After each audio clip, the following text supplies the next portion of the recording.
ഇത് C P എമ്മിൽ കുറേ കാലമായിട്ട് ഈ അഭിപ്രായ ഐക്യമില്ലായ്മ പല അവരുടെ കാര്യത്തിലും വ്യക്തമായിട്ടുണ്ട്. ഒരുപാട് വിഷയങ്ങളുണ്ടത്.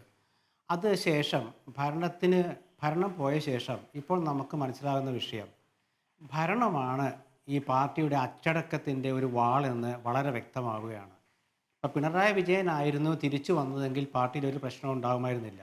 അപ്പോൾ കഴിഞ്ഞ 10 വർഷവും ഈ പാർട്ടിയെ എതിർ സ്വരത്തെ നിയന്ത്രിച്ച് നിർത്തിയിരുന്നത് പാർട്ടി അച്ചടക്കമല്ല, ഭരണമുള്ളതുകൊണ്ടാണ്. അപ്പോൾ ഭരണമാണ് പാർട്ടിയെ നിയന്ത്രിച്ചിരുന്നത് എന്നാണ് ഒന്നാമത്തെ കാര്യം.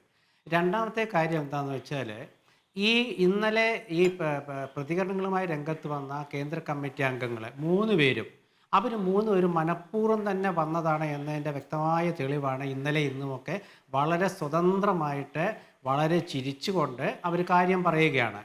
ഈ ഈ ആ വന്ന ടീമിനെ ഒന്ന് ശ്രദ്ധിച്ചാൽ, അവർ ഈ ഭരണതലത്തിൽ സി പി എമ്മിൻ്റെ പിണറായി വിഭാഗം ഭരണതലത്തിൽ പിടിമുറുക്കിയ കാലത്ത് അവഗണിക്കപ്പെട്ടവരാണ്. ഇ പി ജയരാജനായാലും കെ കെ ശൈലജ ആയാലും പി കെ ശ്രീമതി ആയാലും ഒക്കെ അവഗണിക്കപ്പെട്ടവരാണ്.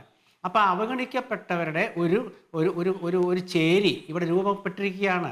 കാരണം ഇ പി ജയരാജൻ്റെ വിഷയം അറിയാമല്ലോ. അദ്ദേഹത്തിൻ്റെ വ്യവസായ വകുപ്പിൽ നിന്ന് അദ്ദേഹം പുറത്തുപോയ ശേഷം അദ്ദേഹത്തിനെതിരായ നീക്കങ്ങൾ, പി കെ ശ്രീമതിക്കെതിരായ പാർട്ടിയുടെ നടപടികൾ, അതായത് പ്രായത്തിൻ്റെ കാര്യമൊക്കെ പറഞ്ഞുകൊണ്ട് ശൈലജ ടീച്ചറെ മട്ടന്നൂരിൽ നിന്ന് മാറ്റിയത്, അവരുടെ അവാർഡ് കോവിഡ് കാലത്തുള്ള അവാർഡ് സ്വീകരിക്കാനുള്ള ഇത് തടസ്സപ്പെടുത്തിയത്, അങ്ങനെ ഭരണം കൊണ്ട് ഇവരെയൊക്കെ സി പി എം നേരിട്ടിരുന്നു.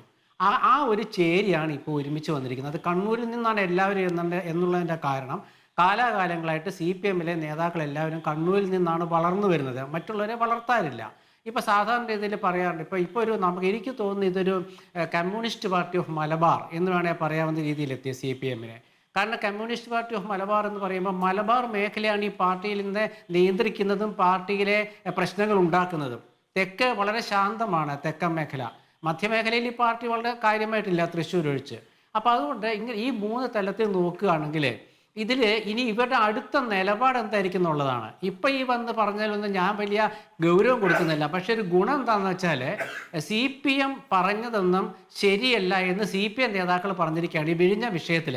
അതിലേറ്റവും വളരെ പ്രധാനപ്പെട്ട ഒരു കാര്യം, പാർട്ടി സെക്രട്ടറി ഇന്നത്തെ പാർട്ടി മുഖപത്രത്തിൽ എഴുതിയ ലേഖനത്തിൽ തുറമുഖ കൊള്ള എന്ന് പറഞ്ഞിട്ടുണ്ട്. അപ്പോൾ തുറമുഖ കൊള്ള, വിഴിഞ്ഞ തുറമുഖത്തെ പറ്റിയാണ്. അപ്പോൾ തുറമുഖ കൊള്ള എന്ന് പാർട്ടി സെക്രട്ടറി എഴുതുമ്പോൾ ഇ പി ജയരാജൻ പറഞ്ഞത് അഴിമതി എന്ന് ഞാൻ പറയില്ല, അഴിമതി ഉന്നയിച്ചവർ പറയട്ടെ. കെ കെ ശൈലജ പറഞ്ഞത് വിവാദമാക്കേണ്ട കാര്യമില്ല. പി കെ ശ്രീമതി ടീച്ചറും ആ ലെവലിൽ തന്നെയാണ് പറഞ്ഞത്.